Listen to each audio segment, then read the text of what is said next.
Welcome to the Idaho Explorer channel.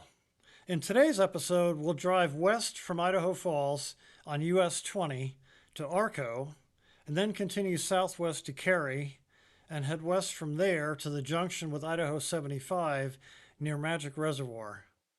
This journey covers about 128 miles and includes the Craters of the Moon National Monument and the towns of Atomic City, Butte City, Arco, Carey, and Picabo. This road map shows the pertinent section of US-20 in the upper half of the map. Unless otherwise indicated, all of the photos in this video are my personal photos.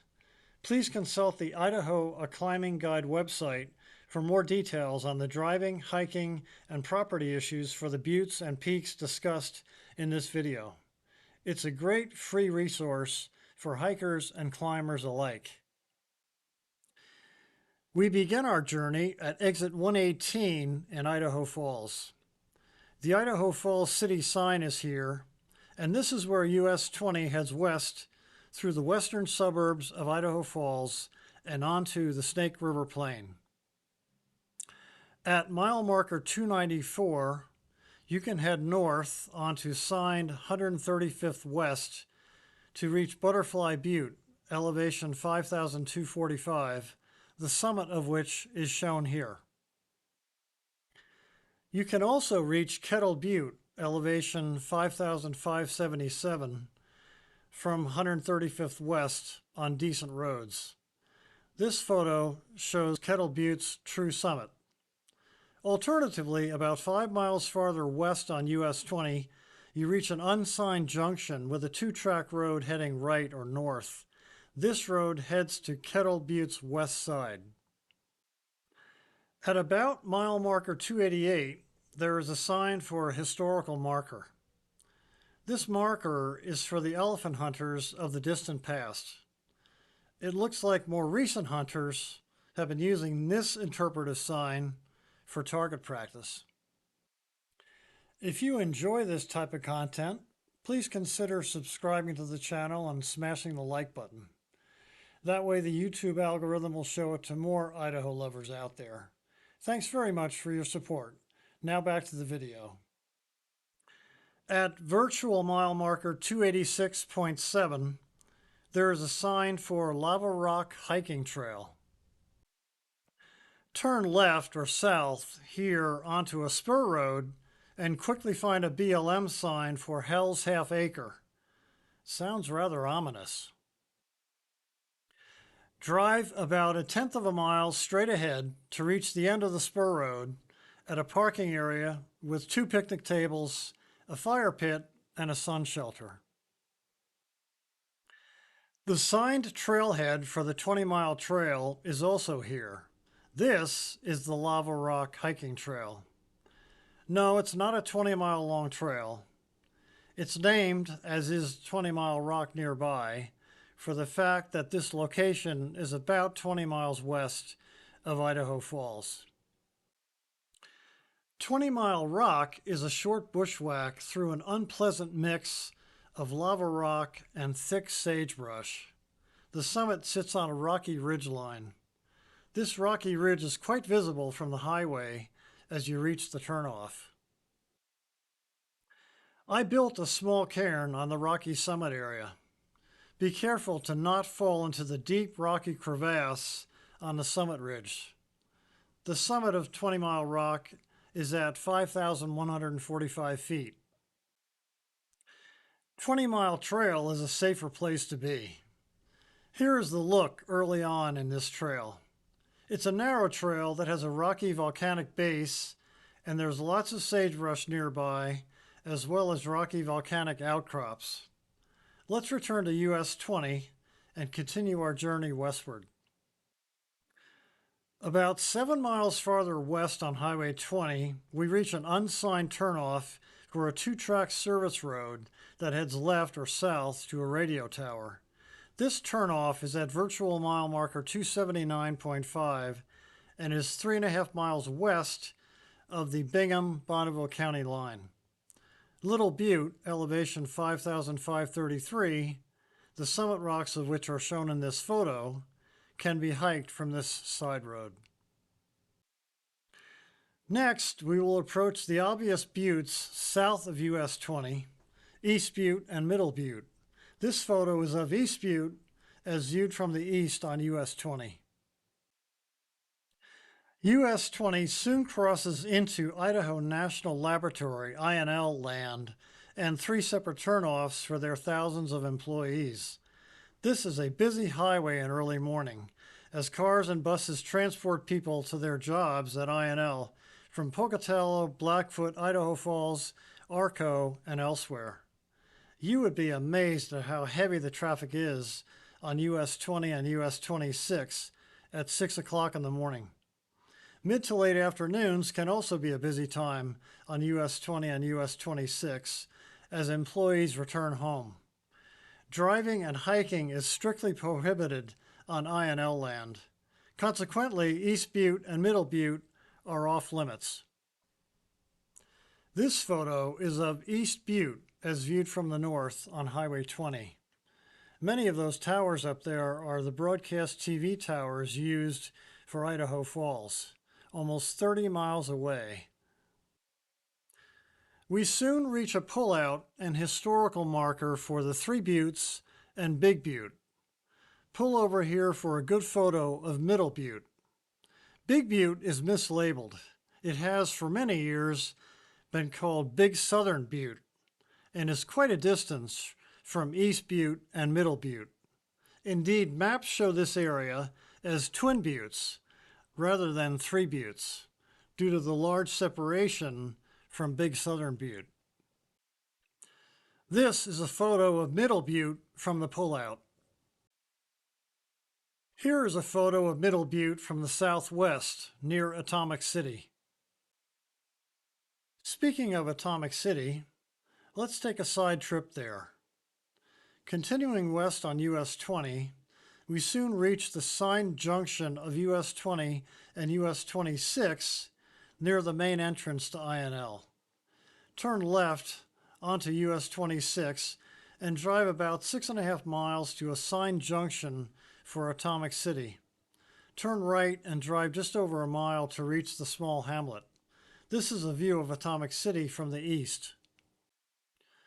For a village of only 41 residents, according to the 2020 census, Atomic City has its own raceway. Imagine that. It also has a BLM fire station and an RV park. Amazing! Atomic City provides easy access to 3 nice desert buttes. There's a BLM sign for Cedar Butte. Cedar Butte is the double-humped summit in the distance in dead center. Elevation 5,828. And here is Table Legs Butte, elevation 5,385.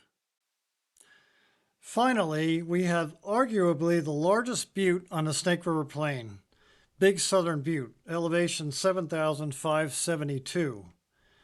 There's a jeep road to the summit of Big Southern. Please refer to the IACG website for more details on these 3 buttes. Let's return to US 20 and continue our journey, now northwest, to Arco. This photo is from a pullout along US 20, a few miles west of the US 20-US 26 junction. It shows some of the buildings in the INL complex. A few miles farther west, we reach a signed junction for the final INL facility. There is also an atomic museum that had been closed for several years after the pandemic, but has recently been reopened. Check it out. It's free and is a short drive on a paved road from US 20. Continue northwest on US 20 to soon find the only rest stop between Idaho Falls and Arco. There are 2 historical markers here. This one discusses the Lost River. This interpretive sign discusses the many nuclear reactors at INL over the past several decades. After leaving this rest stop, drive all the way northwest then west, leaving INL land and reaching a junction with Idaho 33. Peak 5986 is a nice foothill of the Pioneer Mountains that sits just above the junction of US 20 and Idaho 33. It can be easily climbed via its south ridge from a pullout along Idaho 33. This photo is from US 20 to its south. Drive west through the hamlet of Butte City, population 88, and continue another 3.5 miles west then north into the metropolis of Arco, Idaho, population 930 at an elevation of 5,325.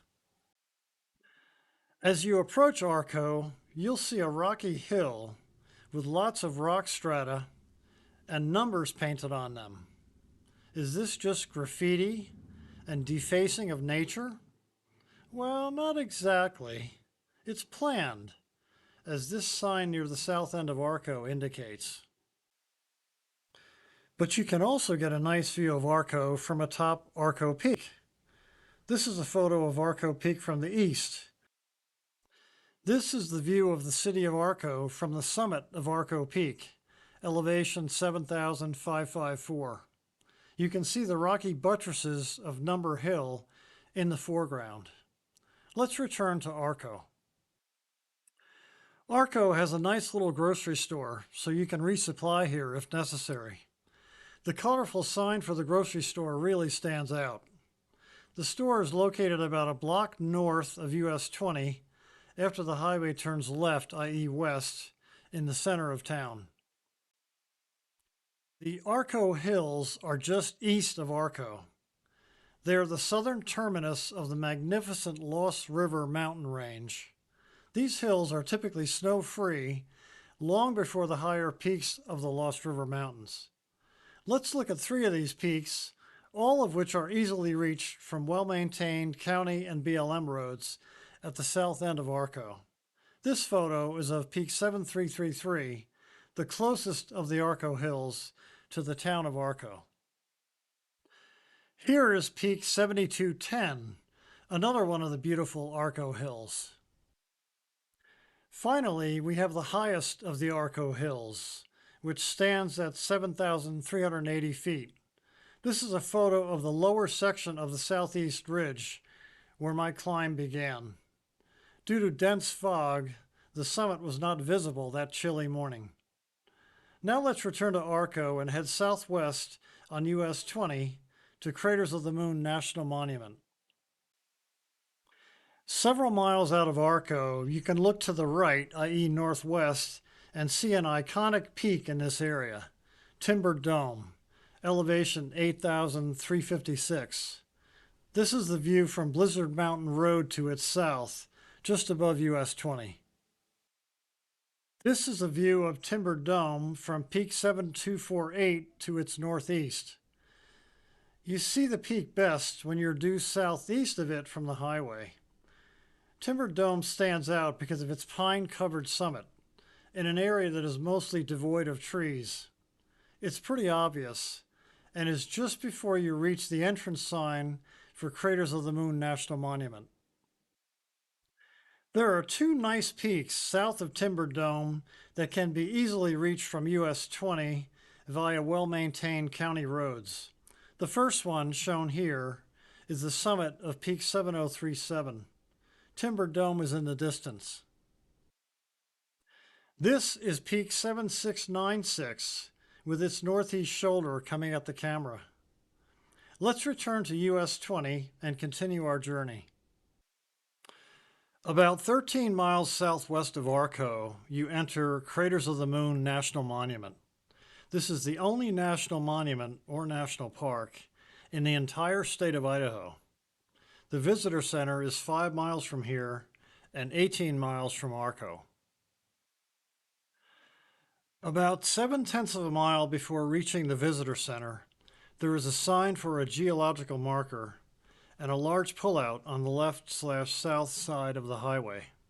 There are 2 information plaques here. This is the first one. It discusses the Great Rift and the volcano cones along it. The second information plaque discusses the Craters of the Moon National Wilderness Area. From the roadside pullout, let's take two photos. This photo shows the volcanic cones or humps at the north end of Craters of the Moon National Monument. This is rugged, loose, dangerous terrain. This second photo shows the volcanic cones and volcanic/sagebrush terrain at the south end of the National Monument. Let's return to the highway and go to the visitor center. This photo shows the rugged, choppy lava fields and volcanic cones located west of the visitor center. This is typical terrain in this area. Very rugged stuff. This is the official map of the Craters of the Moon National Monument. Over 95% of the National Monument lies outside the small area of a loop road and short trails that attract visitors. Please note that Craters of the Moon has a well-established campground near the visitor center and near the entrance to the loop road. It's really best designed for RVs, not for tent campers because of all the noise coming from US-20 nearby, from the generators of RVs, and from the fact there's no shade. Here are 2 pages of information about the hiking trails inside the Craters of the Moon National Monument. For your own safety, stay on the established trails. I do not exaggerate. 2 hikers, 2 women in their 60s, lost their lives while hiking off-trail in the monument in September 2013. It took several days to find the first woman and weeks to find the second woman. Be very careful if you choose to go off-trail in Craters of the Moon. It's wickedly rugged terrain and is a mix of loose lava rock, lava flows, gaps, and thick sagebrush. Not fun stuff. This is Grassy Cone, elevation 6,315, as seen from US-20 just west of the visitor center. It is off limits because the north side of US-20 is currently closed to the public. This is Sunset Cone, elevation 6,410. It is also on the north side of US-20 and is currently off limits to hikers. This photo is of the summit rocks atop Paisley Cone, elevation 6107. Gravelly Inferno Cone, elevation 6181, is in the distance to the south. Here is Silent Cone, another gravelly hump. This one stands at 6,410 feet. This is Big Cinder Butte. It is the highest point in the volcanic section of Craters of the Moon National Monument. It stands at 6,515 feet. Half Cone, elevation 6055, is the hump in mid-ground. This view is from the summit of Big Cinder Butte. Here are the double humps of the Watchman, elevation 5858. Here is the rocky summit hump of the Sentinel, elevation 5812. All of these cones and buttes, humps. So where are the craters? I thought this place was named Craters of the Moon, not humps on the moon. Well, there are only a few, and here they are. Big Craters, North Crater, Echo Crater, and Crescent Butte. This photo is from the high point on the east rim of Big Craters, elevation 6,295. The large deep crater is on the left side of the photo. A spur trail leads up to its far end from a hiking trail on the west side of Big Craters. Big Craters has a couple other craters north of this one that are smaller. This is the massive summit cairn on the high point on the crater rim of North Crater, elevation 6,244. Snow-clad Blizzard Mountain is in the distance. There is a somewhat indistinct small crater sitting below this point to the northwest. Here's a photo of the rocky crater below the west rim of Echo Crater. There's an unofficial, unmapped use trail on the west rim of this crater, but the terrain is pretty crumbly, so be careful here. This is a photo of the high point on the northeast crater rim of Crescent Butte, elevation 5990. The crater is modest in size and sits below this point. Here are a few of the more notable remote peaks and craters in Craters of the Moon National Monument. This is North Laidlaw Butte, elevation 5912, shown from two different angles. Ironically, you'll find more craters in these remote peaks than in the small touristy part of Craters of the Moon. But the craters are called buttes out here. Make that make sense. This is Laidlaw Butte, elevation 5368. Laidlaw Butte has a large crater, shown here. Here is the large crater underneath Big Blowout Butte. Well, here's a crater that's actually named a crater. Thank goodness. It's Snowdrift Crater and has a high point of 5,625 on its crater rim. It is a big crater. Snowdrift Crater is located just southwest of North Laidlaw Butte. Now let's return to US-20 and continue our journey southwest from the Craters of the Moon Visitor Center. This geological marker is located in a pullout along US-20 just west of the Visitor Center. It discusses the Craters of the Moon lava field. Not many craters, but lots of lava rock and lava flows. Very tedious to scramble over and across, but I've done my fair share of it. Blizzard Mountain, elevation 9,313, is a massive mountain that sits just west of the Visitor Center at Craters of the Moon. It's located in the Pioneer Mountains on the north side of US-20. It's often snow-covered until well into summer. This is a view of snow-covered Blizzard Mountain in late spring from nearby Peak 9140 to its north. Here's a photo of the backside of Blizzard Mountain in late summer when it's bone dry. This view is from Peak 9098 to its northwest. Continuing southwest on Highway 20, we find two peaks that are near the highway and just east of Lava Lake. This is Peak 7900. It's a magnificent peak in the Pioneer Mountains and can be climbed directly from Lava Lake Road. This road is unsigned and is located about 9 miles west of the Craters of the Moon Visitor Center, and this turnoff is just over 2.5 miles east of the Lava Lake pullout on Highway 20.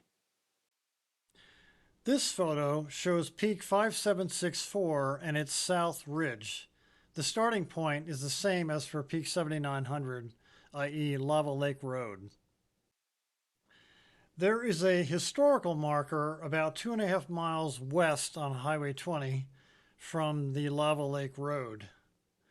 This marker is for Goodale's Cutoff.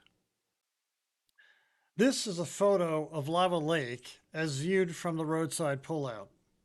It is not accessible to the public due to private land, marshes, and lack of roads. Here is a zoomed shot of Lava Lake and the Pioneer Mountains just behind it. Now let's continue southwest on US-20 and find 3 more peaks to climb near the highway. First up, we have Peak 6368.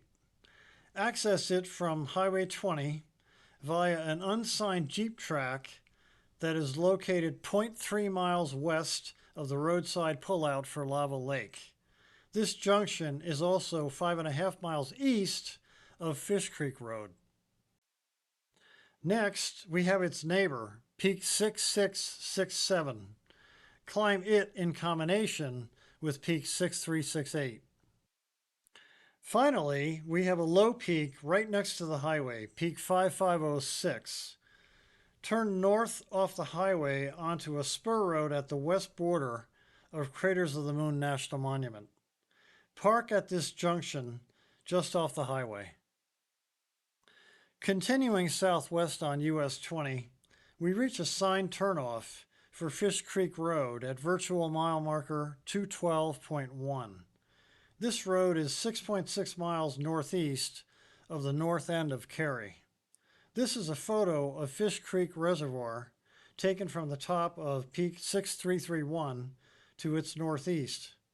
Fish Creek Reservoir is open to fishing and boating, and there's a primitive BLM campground there as well. Here's another photo of the reservoir. This one is from atop Peak 6390 to its north. Notice how the reservoir is depleted in this photo as compared to the previous photo. Pine Mountain, elevation 7332, is the namesake peak in the Fish Creek Reservoir area. Here are two photos of this magnificent peak. It can be climbed via its west ridge directly from Fish Creek Road. Let's continue southwest on Highway 20. Just before reaching the town of Carey, you'll see a left turnoff for the Carey Lake Wildlife Management Area. Drive a short distance on a spur road to its end at a parking area and a bathroom. To the left in this photo is the marsh that is Carey Lake. To the right of the parking area is this view of Carey Lake with its tall grass. Carey Lake is a massive marshy area. Return to US 20 and head southwest to quickly reach the Carey Town entrance sign shown here. From the north end of Carey, you can drive up Little Wood River Reservoir Road to the beautiful reservoir, shown in this photo, from atop Peak 6402. Here's a view of the reservoir from atop Peak 6260. Just beautiful. Both photos are from the east side of the reservoir. There's a campground at the southeast corner of the reservoir, but be careful, there's an awful lot of private land that surrounds this reservoir and is off limits to the public. If you feel adventurous, you can climb some high peaks in the Pioneer Mountains by driving northeast from above the north end of the reservoir on a well-maintained dirt road, a county road, to Muldoon, then north to the Copper Creek Campground on a narrow road. Climb Scorpion Mountain, elevation 10,552, shown here, from Garfield Canyon. Continue along the ridge to Pincer Peak, elevation 10,643, shown here. And take a photo of or climb the Claw, elevation 10,616, shown here, from the top of Pincer Peak. From Pincer Peak, continue along the ridge to Antares Peak, elevation 10,654, shown here. From Muldoon, drive up Muldoon Creek Road to reach BLM land. Park along the road and climb Peak 10,502, shown here. Continue along the high ridge to Peon Peak, elevation 10,684, shown here. From Peon Peak, follow the ridge to Air Peak, elevation 10,750, shown here. And finish up with a ridge traverse to Argosy Peak, elevation 10,375, shown here. Let's return to Carey and continue our journey westward along US 20. This photo looks north on US 20 from the south end of Carey. Carey has a population of 732. The Pioneer Mountains are in the distance. Let's continue our drive west on US 20. Just west of Carey, you'll see Queen's Crown, elevation 5,590 on the south side of the highway. It's magnificent. And it's an easy sagebrush bushwhack from a side road just east of it. Continuing west on Highway 20, we soon reach the tiny hamlet of Picabo.